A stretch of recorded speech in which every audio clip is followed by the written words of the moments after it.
नमस्कार, आप देख रहे हैं स्वराज पोस्ट। अब बात करते हैं बिहार के राजनीति की, क्योंकि अभी राजनीति ही है जो सबसे ज़्यादा गर्म है पूरे बिहार में। अब बिहार की राजनीति में इस वक्त जो है सबसे बड़ा सवाल एक ही है, क्या होने वाला है? सत्ता जो है वो हस्तांतरण, सत्ता परिवर्तन, या फिर पलटेगा पूरा खेल? यानी कि नीतीश कुमार दिल्ली जाने की तैयारी में है और क्या अंतिम फैसला नरेंद्र मोदी के सिग्नल पर टिका हुआ है? अब बात करें, आज हम इसी राजनीति की जो चक्रव्यूह है उसके अंदर की कहानी को समझेंगे कि आखिर बिहार के राजनीति में आखिर आगे क्या क्या संभव है। नेता और अभिनेता की राजनीति तो आप जानते ही हैं, राजनीति में फर्क होता है, और नेता और अभिनेता का भी। नेता राजनीति समझाता है और समझता है, अभिनेता अभिनय करता है, लेकिन जब नेता ही अभिनेता बन जाए तो राजनीति का खेल और भी दिलचस्प कहा जाए तो हो जाता है। कुछ ऐसा ही बिहार में देखने को मिल रहा है। संकेत मिल रहे हैं कि नीतीश कुमार जो हैं दिल्ली जाने की तैयारी में हैं, लेकिन यह फैसला उनकी शर्तों पर ही होगा। यानी कि उनका जो शर्त है उसी पर यह फैसला टिका हुआ है। क्या है नीतीश की वो शर्तें, वो भी सबसे बड़ी दिलचस्प बात है। सूत्रों के मुताबिक अगर बात करें तो नीतीश कुमार ने साफ कर दिया है, अगर सत्ता हस्तांतरण होगा तो उनकी शर्त जो होगी उसी पर होगा। यानी कि उनकी शर्त ही सबसे अहम है। संभावनाएं क्या है? मुख्यमंत्री जो है उनका जो अभी जो संभावनाएं बिहार के राजनीति में चल रहा है वो है मुख्यमंत्री चेहरा उनकी पसंद का हो, अहम मंत्रालय उनकी नियंत्रण में हो और सरकार में संतुलन बना रहे। यानी कि राजनीतिक पकड़ दिल्ली से भी बनी रहे। यानी कुर्सी ही भले ही नीतीश कुमार छोड़ दे, कुर्सी भले बदल जाए, लेकिन कंट्रोल बना रहे। ये नीतीश कुमार का शर्त कहा जा रहा है कि ऐसा हो सकता है। अब बात करें, एक तरफ से कहा जाए तो बीजेपी की मुश्किल का अलग ही चर्चा चला हुआ है। अब सवाल है, क्या भाजपा इस शर्त को मानने को तैयार होगी?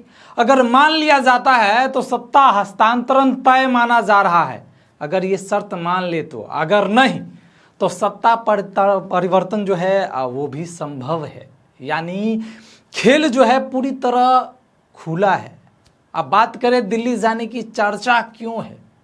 राजनीतिक गलियारों में चर्चा है कि नीतीश कुमार राष्ट्रीय राजनीति में बड़ी भूमिका चाहते हैं। यानी बिहार की राजनीति तो ठीक ही है, राष्ट्रीय स्तर पर राजनीति करना चाहते हैं, बड़ी भूमिका निभाना चाहते हैं, लेकिन वे बिना राजनीतिक सुरक्षा के दिल्ली नहीं जाएंगे। इसलिए पहले बिहार में ऐसा समीकरण बनाना चाहते हैं जहां उनकी पकड़ बनी रहे। यानी वो भले कुर्सी से कुर्सी छोड़ दे, लेकिन उनकी पकड़ जो हो जैसी अभी है वैसे ही बनी रहे। अब तीसरा विकल्प का भी चर्चा बना हुआ है कि तीसरा विकल्प भी खुला है। यह भी कहा जा रहा है कि अगर शर्तें नहीं मानी गई तो नीतीश कुमार के पास विकल्प खुले हैं। आपको याद होगा नीतीश कुमार हमेशा कहते थे कहीं नहीं जाएंगे, लेकिन कभी कभी ऐसा कर जाते जो कोई सोचता नहीं है। यानी सत्ता का जो है, जो सत्ता हस्तांतरण है, वो सत्ता परिवर्तन या फिर नया राजनीतिक समीकरण भी बन सकता है। यह तीनों संभावनाएं अभी जिंदा है। ये तीनों संभावनाएं जो हैं अभी बिहार के राजनीति में जिंदा है। अब कब होगा फैसला, ये भी एक अहम सवाल बना हुआ है। सूत्रों का कहना है कि अंतिम फैसला तब होगा जब दिल्ली से संकेत मिलेगा। यानी कि दिल्ली ही अब एक ऐसा जगह है जहां से एक संकेत, बस छोटी सी संकेत की देरी है। अगर हरी झंडी मिलती है तो सत्ता हस्तांतरण, और अगर नहीं तो राजनीतिक पलटवार। यानी कि अब कह सकते हैं कि कुल मिलाकर बिहार की राजनीति इस वक्त इंतजार में है। अब किस चीज का इंतजार?